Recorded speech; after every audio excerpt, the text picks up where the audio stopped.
What's up, gals and pals? I'm Coach Vino. This is the Progress Bar, and today is the third installment of my Fall in Amore with Amaro series. And today's star is gonna be Amaro Lucano. So make sure you stick around, cause we're gonna boogie down. Amaro Lucano was created in 1894 by pastry chef Pasquale Venna in the back of his biscuit bakery. The recipe for Lucano is based on a secret blend of more than 30 herbs and spices that have been passed down from generation to generation by the Venna family.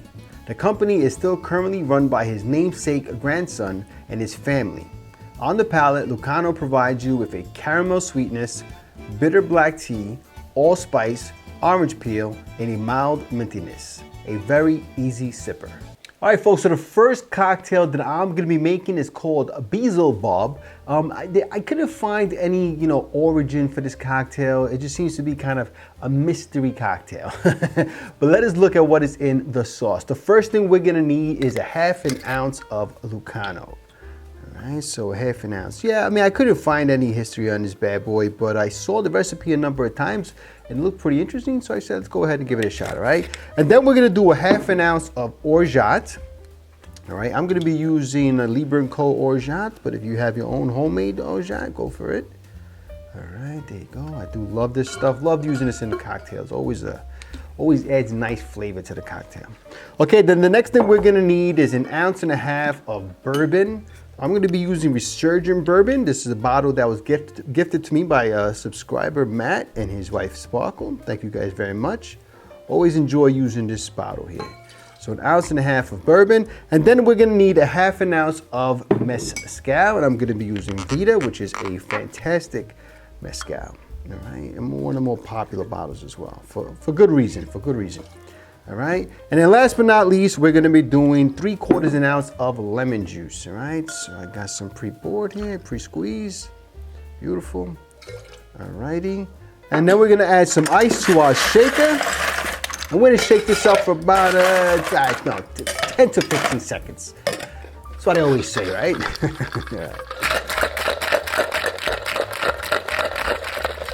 All right, folks, I think we shook this bad boy up enough. Let's get our glass shot. I'm gonna be serving that in a coupe, which I've had chilling like a villain, and then I'm gonna go ahead and double strain that in there. All right, there we go. Oh yeah, ooh, I can smell that Mezcal, that smokiness right on there. Look at that beautiful wash line we're gonna get. All right, we got a little bit of foam on the top. All right, this is looking pretty good, folks, all right? So let's go ahead and garnish that with some fresh nutmeg. All right, here we go. I always like to use some fresh nutmeg, so this should add a nice little aroma to the cocktail. All right, beautiful. All right, folks, so there we have it, folks, our BEELZEBUB cocktail. All right, so before we get into our next cocktail, let's go ahead and give this bad boy a sippy sip. Right in the nose, obviously you're getting the nutmeg, but you're also getting that smokiness from the Mezcal, which is a very nice combination. Cheers. Oh, this is a nice little cocktail. You're gonna get the Orgeat, obviously rounding it out. It's kind of one of the first things you taste. You pick up some of that lemon juice as well. It's a bit on the sweeter side with a little bit of tartness going on there. The smokiness from the Mezcal actually doesn't really come on until the very back end. I thought it'd be a little more up in the front end because you pick it up immediately on the scent, but not so much. Let me give it another sip. Yeah, and then the bourbon obviously adds its own kind of sweetness to it as well. A very nice cocktail, very easy drinking, has just enough complexity to make it interesting. A pretty decent cocktail, right, folks? All right, so let's go ahead and make our second cocktail, and this one is called FLINN'S APRÈS STEAZY. This cocktail was created by Flynn Pomeroy at Jimmy's American Restaurant and Bar in Aspen, Colorado. All right, folks, let us look at what is in the sauce for our cocktail. The first thing we're gonna need is 1.5 ounces of our Lucano. So right off the bat, we already know this is gonna be an Amaro forward cocktail, which I am absolutely not mad at. I love that. All right, so ounce and a half of Lucano. The next thing you're gonna need is 3/4 an ounce of rye whiskey. I'm gonna be using Rittenhouse, which is my workhorse rye, but you can go ahead and use whatever you guys have in stock. But if you are on the market for a rye, I do suggest this. The next thing we're gonna need now is some Campari. We're gonna need 3/4 an ounce of Campari as well. All right, so this is another Amaro, you know, on the aperitivo side, and this is gonna add some nice bitter notes to the cocktail. And then we're gonna need a 1/2 ounce of some Elderflower Liqueur. I'm gonna be using Saint Germain, but you can of course use whatever you guys have in stock. All righty. And then we're gonna need 3/4 an ounce of lemon juice, which I've already got pre-measured out here. All righty. And now we're just gonna add some ice to our shaker. And as usual, we're gonna shake that up for about 10 to 15 seconds.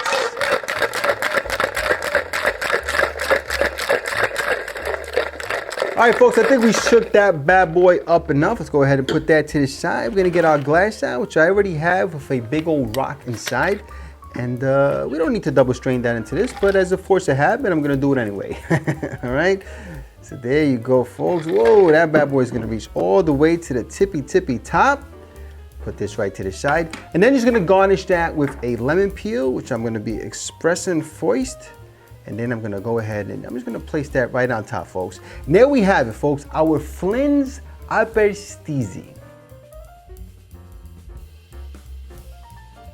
All right, folks, so before we get into our final cocktail, let's go ahead and give this bad boy a sippy sip. Right at the nose, you're obviously picking up some of them lemon notes, some of them citrus notes, you know? Cheers. Oh, that's nice. That's nice. It almost tastes like an IPA. I kid you not. I don't know how. I don't understand how that's possible. Let me get some of a sip. Yeah, something about this. It tastes like a beer, like almost like an IPA, like a very light IPA.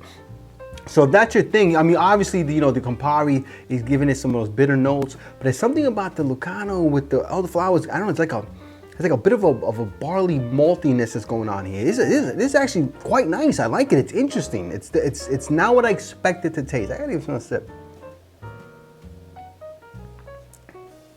Yeah, I mean, it's definitely on the sweeter side, but it has like these really interesting notes of IPA. Maybe I'm crazy. If you guys try this cocktail, let me know if I'm nuts. I mean, Vino's crazy, but I ain't nuts. You know what I'm saying? Now let's go ahead and get into our third cocktail, the Prizefighter. The Prizefighter was created at the Berkshire Room in Chicago, Illinois.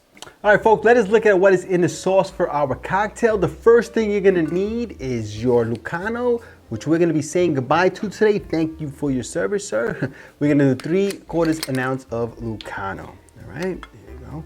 I'm still bugging out about that last cocktail tasting like an IPA. I mean, I don't know, maybe I'm nuts, I don't know. Maybe I am, folks. I am getting old, I'm losing a little bit up here. The next thing we're gonna need is 1 ounce of rye whiskey. Once again, we're gonna be using our Rittenhouse here. Alrighty, so 1 ounce of rye whiskey. I don't know, it was that combination with the rye maybe? I don't know, something, it was nice. I gotta tell you, I enjoyed it. It was different. Now we're gonna need, what do we need? 1 ounce of Mezcal, all right.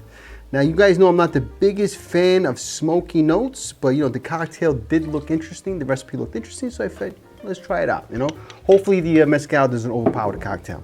And then we're gonna need 1/4 ounce of Suze. And this interested me because I do like the idea of adding some Suze to any recipe. It does really add a nice complexity to it, all right?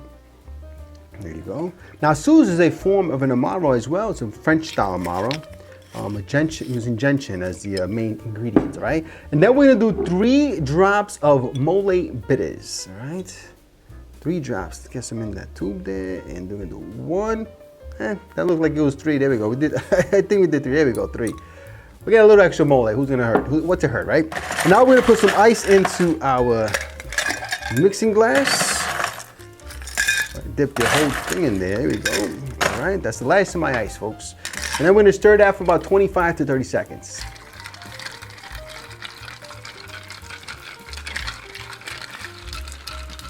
All right, folks, I think we stirred this bad boy up enough. Let's go ahead and give it a sample. All right, I could already see that the mezcal is going to be a prominent figure in this cocktail, so we'll see how it turns out after I actually sip it. All right, so let's go ahead and pour that into our glass. We're going to serve that in a rocks glass, which I have here with a big old rock in the middle. Let's go ahead and pour it in.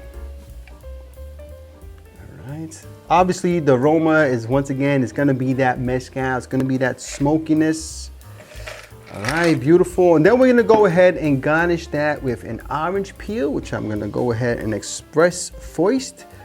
Rub it for some good luck. And there we go, folks, our Prize Fighter cocktail. All right, so let's go ahead and give our final cocktail, the Prize Fighter, a Sippy Sip. We'll just dip that right into the cocktail there. I mean, on the nose, it's actually not as smoky as I thought. I mean, when I first poured it in, I felt like a lot of the smoke from the mezcal kind of taking up the room, but right now, not so much. I'm getting mostly the citrus. Cheers.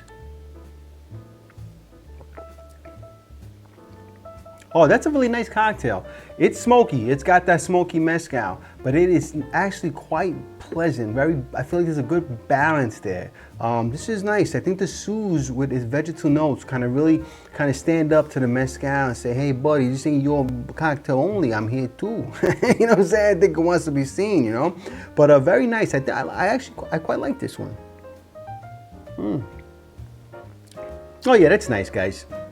This is delicious. It's, again, if you're not into those smoky notes, I don't know how much you're gonna really enjoy it, but if you do like it, it's gonna be a nice little cocktail. It's got some great bitterness though. I mean, the Lucano, and then of course the Suze, of course, is adding some nice bitter notes to it. You know, you get a little bit of that moly too, and a little bit of that bitterness from the moles. This is nice. I mean, look, I gotta tell you, you know, these are three very different style cocktails. I enjoyed them all. I thought they were all very nice, very delicious. So listen, Lucano came in and did a great job for us, folks. I hope you liked this video. If you did, please press like, please subscribe, and please share it with your family and friends. Remember, sharing is caring, and when life gives you lemons, make yourself a cocktail. Cheers.